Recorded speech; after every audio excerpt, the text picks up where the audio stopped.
Beginning session 3 now. On stage we welcome Alexandra Moutinho, professor at Técnico, University of Lisbon, Rafaela Matos, principal researcher at National Laboratory of Civil Engineering, and joining by video conference are Ricardo Trigo, senior researcher at Instituto Dom Luís from University of Lisbon, and Kerry Emanuel, professor of atmospheric science at MIT.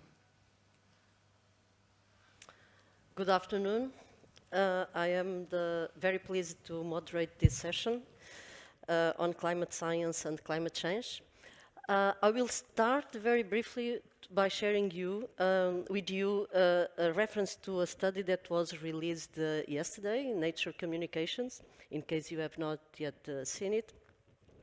It was developed by a huge number of authors, showing a huge decrease of the CO2 emissions during the first 6 months of this year. It was a study based on near real-time data, and the study shows a decrease of 1.5 billion tons of CO2. That is more or less equivalent to 8.8% decrease when compared to last year, to the same period of the last year. This study, these numbers, shows very eloquently the tremendous challenge that you have in front of us. Because a decrease of 8.8% that refers to the pandemics that we lived this year is a little bit more that the scientific community tells us about the need to decrease every year to achieve the goals of the Paris Agreement, which is 7.6%. Of course, we need and we have to reduce CO2 emissions, but not this way. So this is the very huge challenge that you have in front of us. And this is the center, and the point here is that if, of course, we recover from these pandemics, this will have a very tiny impact of the long-term CO2 concentration in the atmosphere. So with this introduction, I would like very much to welcome you ladies in here, and Ricardo and Kerry, you are in a very nice place, Kerry Emanuel, very nice. And invite you to present us your research in this context. You have 5 minutes, so I will start by Alexandra. Thank you very much. Thank you very much for the invitation to be here. Thank you for the presentation. I would like to introduce a topic and a project. It's a MIT Portugal seed project, an initiative of Professor John Hansman from MIT. And the idea of this project is based on climate change and the requirements that we see that we need to acquire much higher resolution, either spatial or temporal data, to be able to study and monitor effects in the environment, changes in the environment, and see how we can mitigate those effects. And some of the things that have been said here, so obviously satellites are a very important tools to acquire this data. Obviously, we have limitations in terms of time, temporal, and space resolution. So the idea here is to be able to develop these aircrafts, for instance, that we can see here in this slide, and to develop high altitude, long endurance aircrafts that will be able to study specific. The aircraft will be able to study specific scenarios with different objectives, so that we study these changes. For instance, if we want to study hurricanes, or if you want to study ice breaking and things like that, and it's more in situ and more on demand than we can use for satellites. So it's a complementary method and a complementary tool to use. And the idea here, besides developing this aircraft, these new tools that allow us to do this, it's also to so we have two objectives here, and this allows us to gather data. So it's related with data science, which is one of the pillars in the MIT Portugal program. And the other one is to be able to do something with that data. For instance, now we are beginning to develop these aircrafts to gather the data, but we have already a lot of data available from commercial flights, data that we can use, for instance, to be able to develop artificial intelligence models to develop, to study these changes in effects, for instance, in terms of difference in the atmosphere, what is happening with the fuels, with all the traffic, aircraft traffic and so forth, and be able to study and see if we can detect from this data changes, environmental changes, and so that we can detect in advance and mitigate these effects. Another thing is also obviously based on this data, maybe do a more efficient control for aircraft traffic, and then so that the impact on the environment is reduced as well. The idea here was to use, MIT has been working on this, the development of the aircraft, for instance, and also with MIT Harvard, they've been working on the development of the models based on the flight data.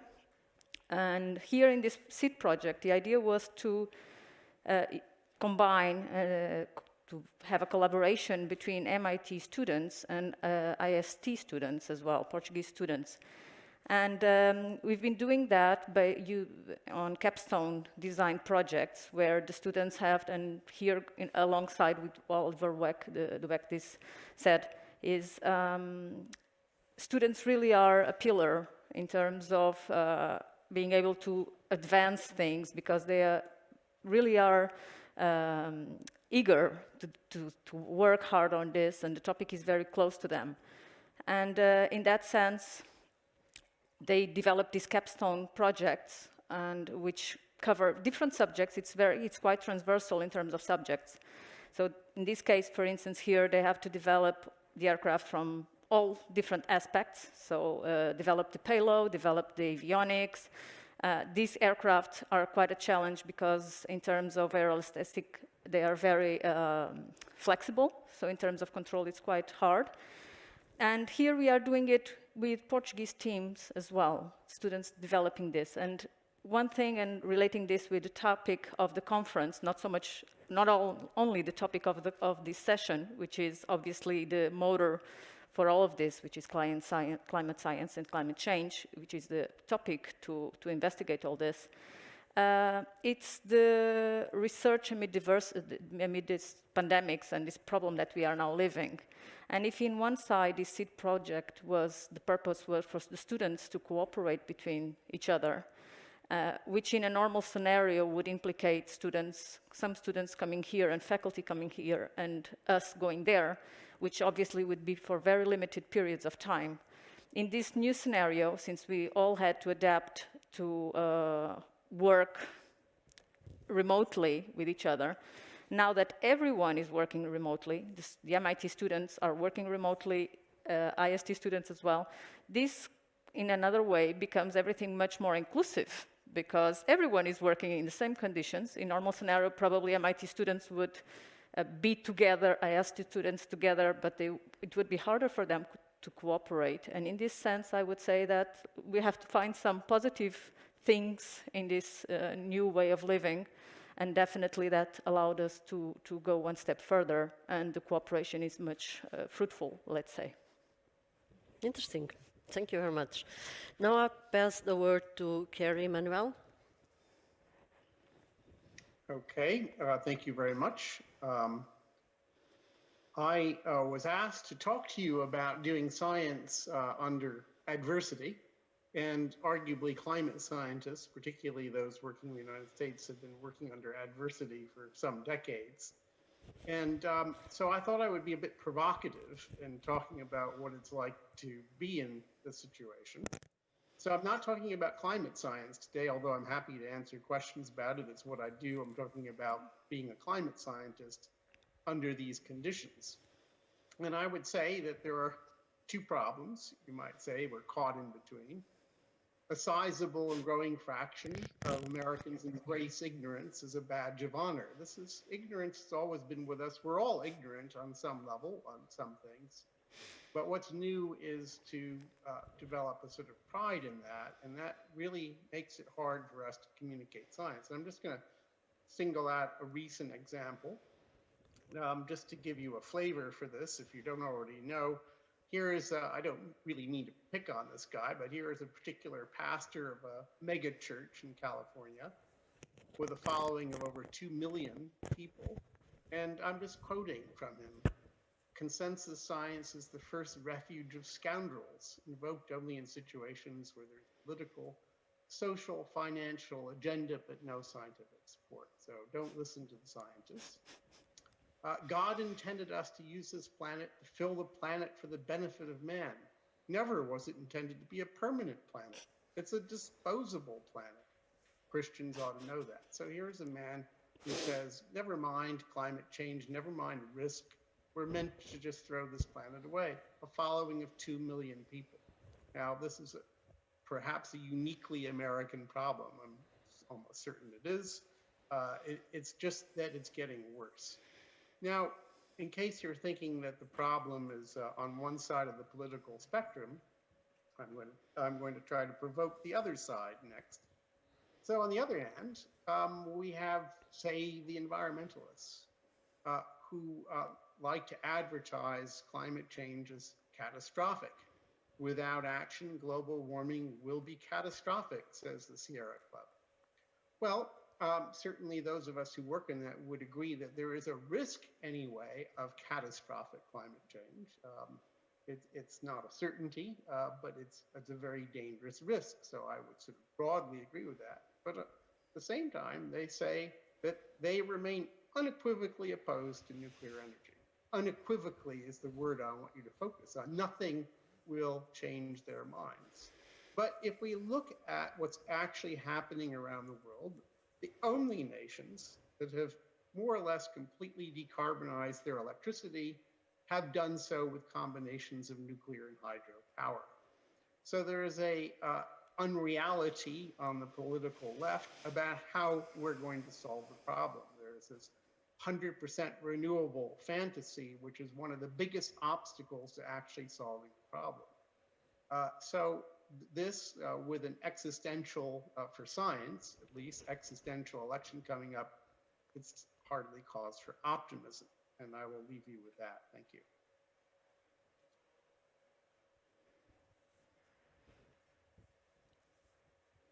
Have you finished? Indeed. Okay. Thank you very much. Provocative indeed. We have some thoughts for the debate. Now, Rafaela, please. Yes, good afternoon and good morning as well. Thanks very much for the invitation, Julia and Alexandra, and congratulations to this initiative from MIT. I guess I'm the only hydraulic engineer in the panel. And water is not only my business, my work, but also a great passion since more than 4 decades. And so I take this occasion to share with you, to give a little bit of an insight on climate change and water. As you may know, water is probably one of the sectors, one of the areas where climate change has more severe impact. And I will share with you a few insights on a project, H2020 project, that I had the privilege to lead in the last 5 years, called BINGO. And BINGO means bringing innovation to ongoing water management, a better future under climate change. So very briefly, what the main goal of the project is to try to reduce or contribute to reduce the uncertainties due to climate change, climate prediction on water management, and help with strategies, with the adaptation strategies to cope with the remaining uncertainties and better manage water. In this project, I would say we have 3 building blocks, 3 main elements of innovation. The first one dealing with the climate prediction. In fact, we were not using the global projection models, climate projection, but predictions for the near future, because in fact the scale for decision making in water are mainly the interannual to decadal predictions. So we were using decadal predictions, dynamic downscaling for very high resolution time scale and in space. Our climate provider was the Freie University of Berlin, that have already in fact developed some work in decadal predictions.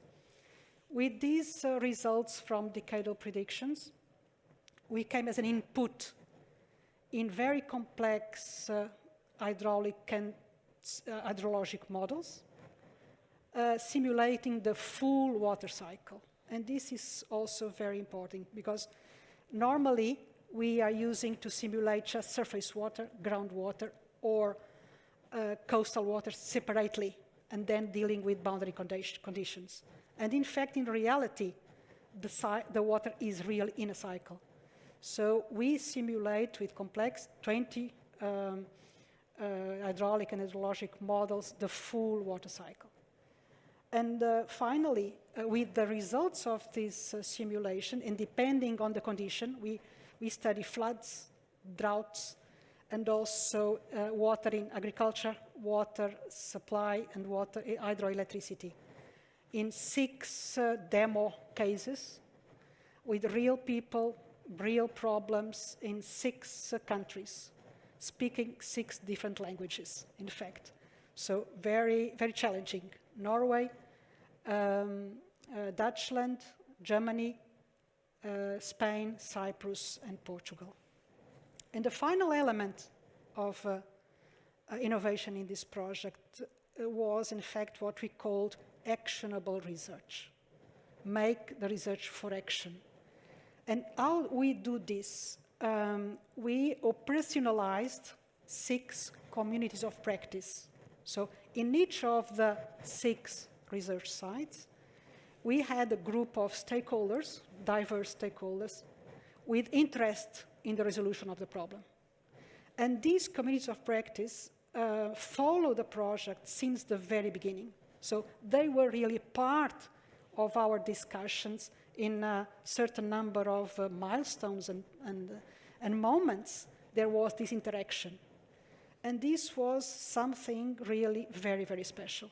Because, and for me, as a scientist, an engineer scientist, this aspect of dealing with the people since the very beginning, and not only scientists, from scientists to scientists, really everybody for the simple fact that they live, they have an implicit knowledge, and they can contribute several times for very intensive solutions.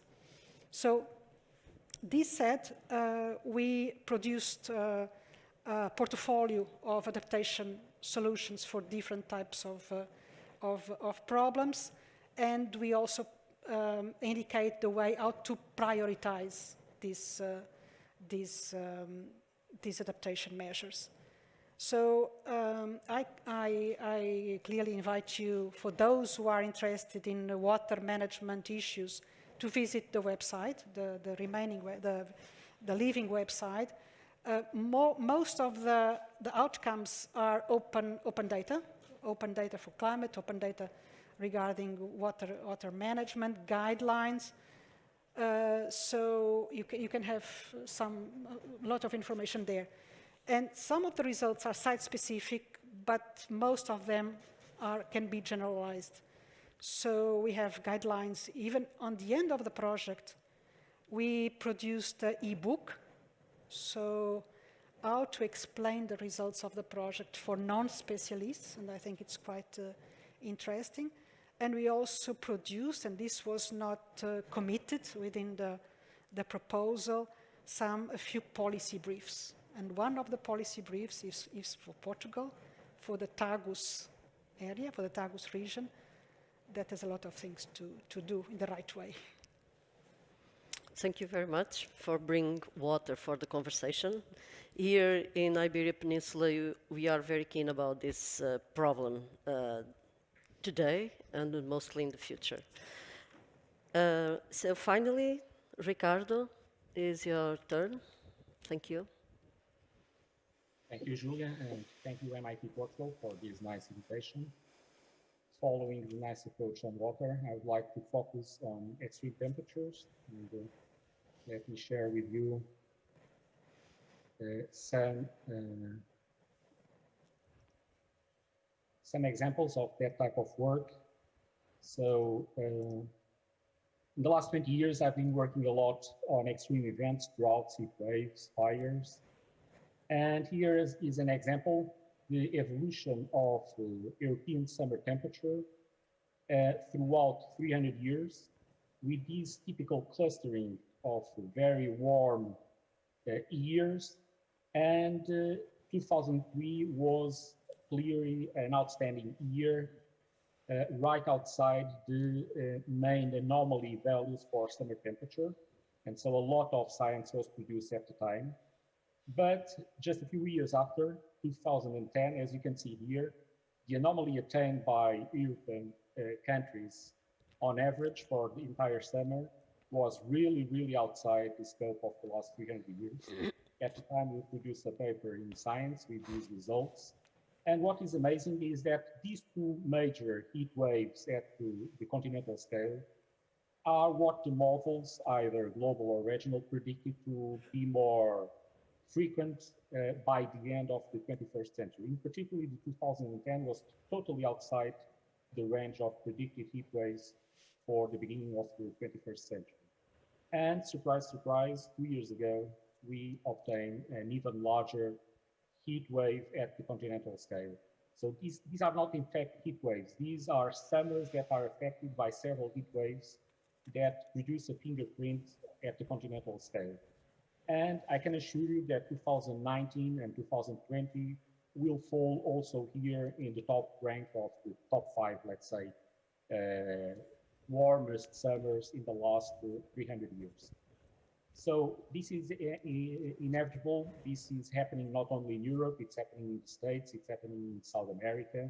We've been working with collaborators in other places, and this is kind of similar.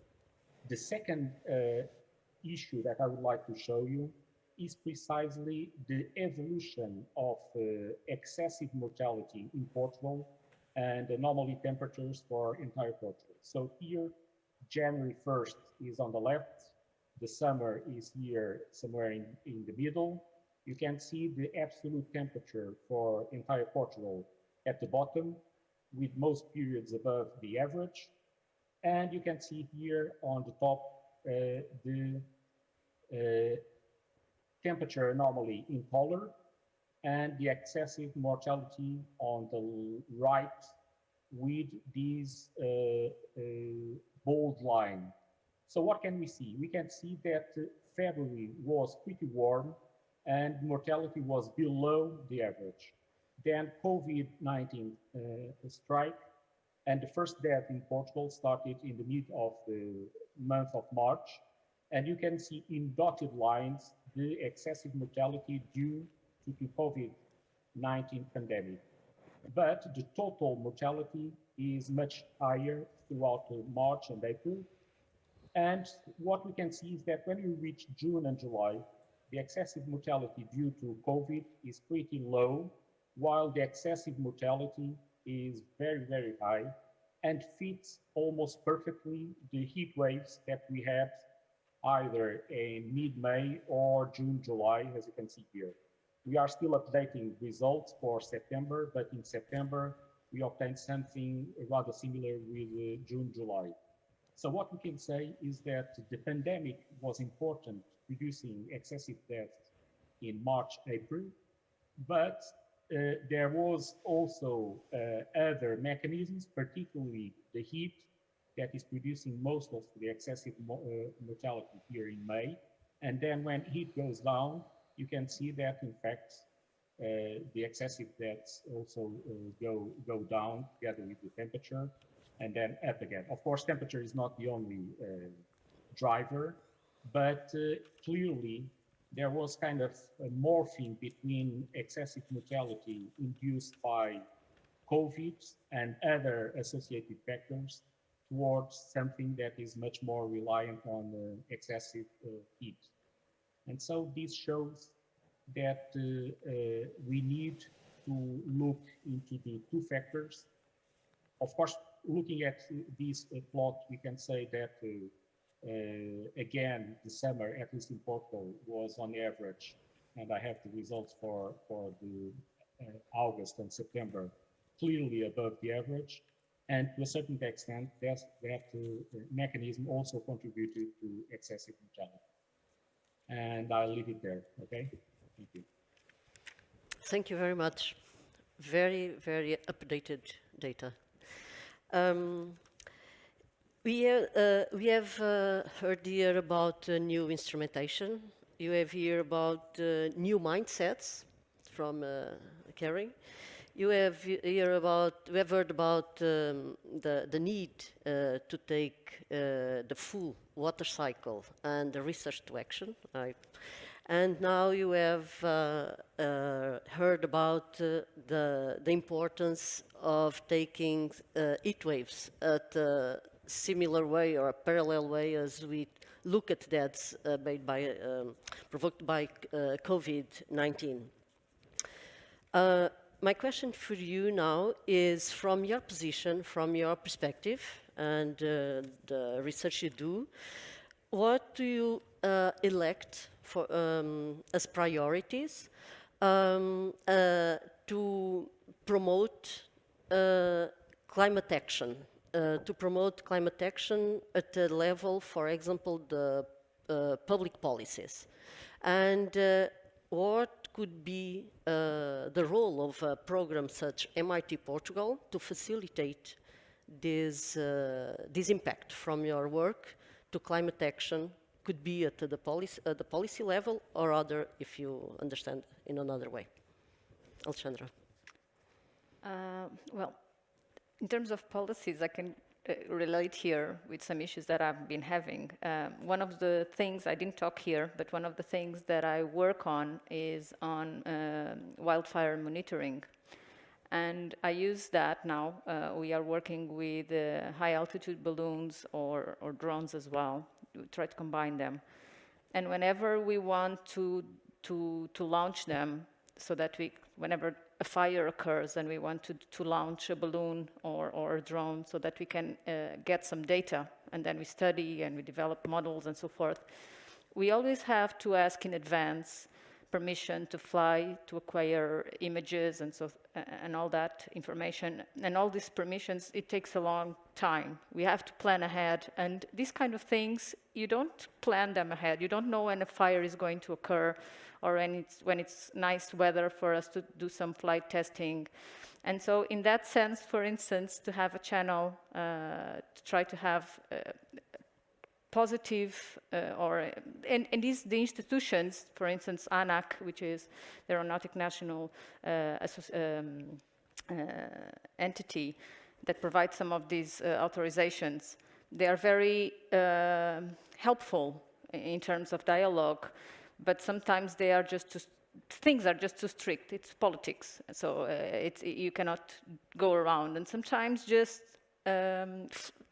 making these things more flexible in terms of research, because otherwise research is done much slower just because you have to deal with these things. So okay. that would be something that would be interesting to think at a higher level. Okay. Kerry?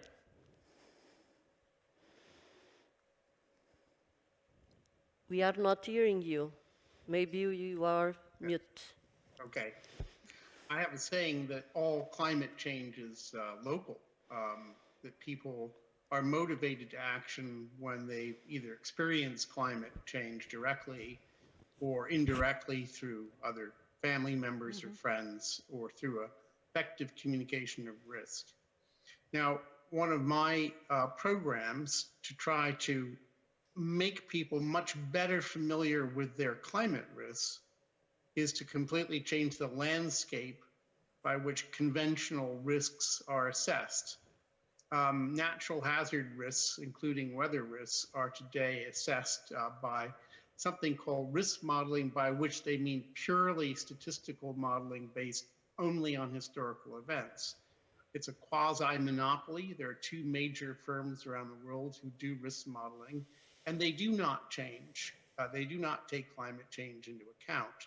As a matter of fact, their risk estimates, which are based on 30 to 50 years of history typically, are already giving misleading estimates of current risk.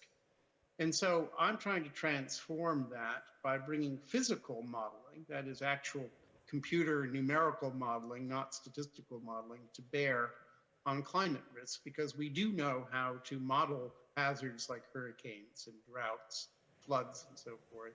And we know how to model them going into the future with, of course, some uncertainty.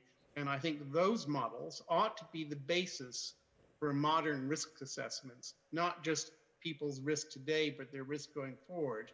I believe if they understood their risks, they would demand action on this problem. Thank you. Rafaela. Yeah, in what concerns climate change and water, I would say first, measure, monitor. You should not stop monitoring and measure. Sometimes, because it's expensive. And we have experience in Portugal during the austerity period of Troika, really a stop of continuous monitoring, and this was very dramatic. So I think you cannot predict or without measuring. So field data and data collection is important. Another element is governance, institutions to speak one with others, agriculture with water supply, with energy. This looks to be very simple, but in practice, very often there are silos, and all is linked. And we have experience also in our project in the Tagus that there are a lot of room for improving in this area. And third, and this goes very much in line with what Kerry said, Emanuel said, engage the people. All we are part of the problem, so we have to be all part of the solution. And to be part of the solution, someone must have something to add to, something to collaborate to. But people have to be really touched by and understand what are her role or his role in the process. So I would say that societal innovation is also very important, linked with engineering.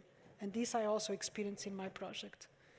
To be able to foster collaborative approaching, collaborative methodologies and approaches are very important. So not only engineering and tools, but to come into action, people need to be really part of the solution. Thank you. Ricardo, what's your thoughts about it?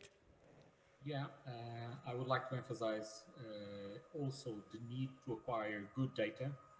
There's some tendency by Western governments to think that nowadays everything can be obtained by satellites. That's foolish. There's lots of ground data that, as the previous speaker was saying, is undermined if you don't have really the sensors doing the job as in the 60s and the 70s. And there's a huge decline in data gathering from the 80s to our back to the present, and we really need to be careful with that. The other thing I would like to pull the attention, going back to what Kerry Emanuel was saying about the risk perception, is that nowadays we know that many of these risks are in fact compounded events. That means that they don't go separately. 20 years ago, our group here in Lisbon was studying droughts and heat waves separately, and fires. We produced lots of papers on those, and has many other groups in Europe. But in the last decade, we realized that in fact, heat waves and forest fires are really, really connected with drought years. So some of these situations go hand in hand, and you must study them together and not separately. And so for those of us and the governments that are looking into output from global and regional circulation models, it's very dangerous to look only to the outputs from one variable when that variable is really driving some other situations. Okay, so for example, lack of precipitation in the Mediterranean countries in winter is fueling droughts, of course, in spring, and those are typically fueling heat waves and forest fires in the summer. There's a consistent link there, not only during extreme event years, but on a climate change perspective. So climate change is imposing typically less precipitation in Mediterranean countries and southwestern states, and more precipitation in northern latitudes. And those are really key elements to induce further heat waves and forest fires. So we need to be careful and look into those risks in a combined way or compound way, okay? Okay, thank you very much. I have here a general question posed by someone in the audience. I'm not sure if is for this panelist, but anyway, is there interest on predicting incident ocean waves with a high precision on a short-term timescale? And are there buoys measurements with enough precision for it? Who of you wants to? This is about ocean measurements. And Probably it failed the panel. It was the previous one. yeah. Clearly. I think Kerry is the most appropriate Yeah, one. sure. Maybe, Eric? Yeah, I don't have much to say about it, except that there are networks of buoys, at least around the continental United States, and I'm sure elsewhere, that measure waves, and that there are models that are coupled to weather prediction models that are designed to predict ocean waves. So I think we're getting better and better at that, but I'm not an expert in that at all. I just told you what I know, but I don't know all that much. Okay. I appreciate very much one of the things that Kerry, you said about that make people aware of climate risk, because at many levels, people at firms or policy making or ourselves, and many times, are thinking the same way with the same mindsets. What do you think could be, the question is for you all, what do you think could be the role of the scientific community in promoting more soundly the way we could change this mindset at the different levels? I mean, usually you can, it's now, you used to see some open letters from scientists in the scientific publications. Do you think this is enough? Because what I think usually is that, of course, you need more data, as Ricardo said. In Portugal, we have dismantled many infrastructures of data collection, and we need more data and so on. But what I see and I feel is that we have so many technologies, so many knowledge, so many scientific approaches, so many things, and yet we do not see some tangible changes in the mindset, in the way to do the things. I don't know if you share this thought that I have, and my question is, for you, because we have this responsibility, because we have the knowledge, we have the science. So I consider ourselves the most responsible people to approach the climate change problem. And what do you think could be more effective to do so? Is a question of more resources for the science? Is a question of different channels to approach decision makers, even public or private ones. What do you think about it? Well, if you don't Sure. mind me speaking up about this, I think one of the things we can do is consider collaborating with groups that we may never have thought to collaborate with before. I've started collaborations with a whole bunch of insurance companies and realtors. And why have I done that? Because they're the ones who are really interested at their bottom line depends upon things like weather hazards. And because they know that their estimates of weather risk are already out of date because of climate change, they want to know from people like us how to deal with that. And I mentioned to you physical risk modeling. Collaborations can really motivate action more effectively, I think, than a letter to Science magazine, which is not to say I discourage that. But for example, if you go, thanks to a collaboration, partly to a collaboration I have, if you go to a major real estate website called realtor.com and you look for a piece of property in the United States, among many things you can find out about that property today is its flood risk.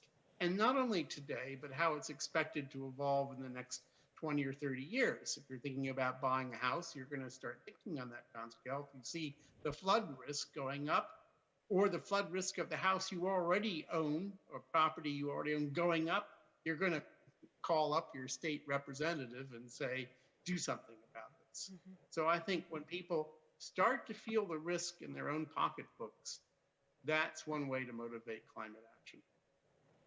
Okay. Rafaela? I tend to agree, fully agree.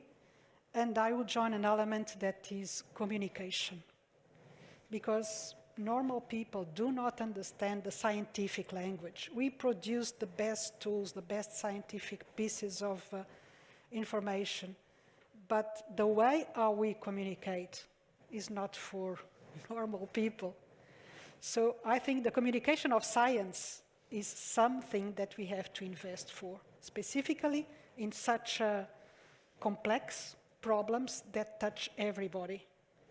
And so I agree also with Julia. We have good pieces of information and advancement in science, but we do not see the same speed in reaction, in action.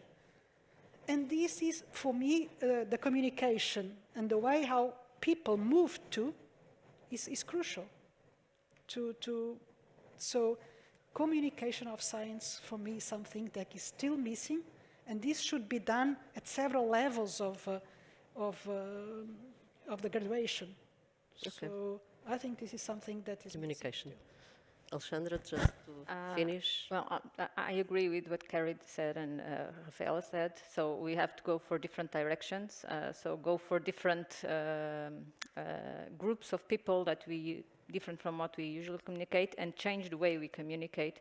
And I will pick up on some ideas from previous sessions, like going for the young people, trying to integrate them. They will be our future. And so if you change the mindset and if we alert them, and I think most of them are beginning to be quite alert in that sense, and we involve them, they will be the future. And so let's change minds and alert the kids, because it will be easier, and they can also influence their parents at home. So, yeah. Okay. Lastly, Ricardo, please. Yeah, exactly. Following the same lines as my previous speakers, I had a kind of mindset change in the last few years in terms of traveling to conference and workshops and all of that. So that was in reaction to my own kids and my own students. Up until 2 years ago, I would travel 10, 12 times just to go to assist a major conference and workshops and seminars. And I suddenly realized that there was a kind of incoherence between the type of traveling I was doing and the real necessity of doing that. So I've downgraded those travels tremendously 2 years ago. And now I only travel when it's extremely necessary. And I think that message is passing towards the younger generation. So it was becoming impossible to talk with students, and when they ask, what are you doing, you personally, what are you doing in order to combat this huge amount of greenhouse gases that we are putting? And I think our own actions in terms of personal means of transportation are also important to provide an answer to the younger generation.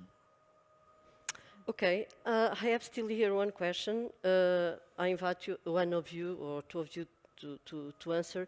It's a question from Duarte Lopes Soares. If governments and big organizations do not listen to scientists, can scientists bypass them and talk directly to society? Kerry, what do you think about it?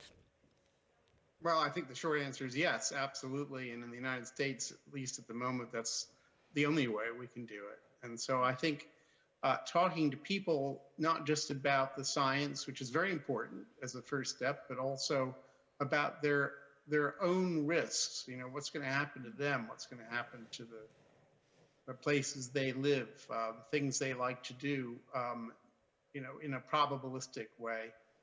Is one route to getting them to pay attention to the problem. Okay, we finish here. Thank you very much for your thoughts and contributions. Thank you, the audience. So we finish here this panel on climate science and climate action. Thank you very much. Thank you. Thank you.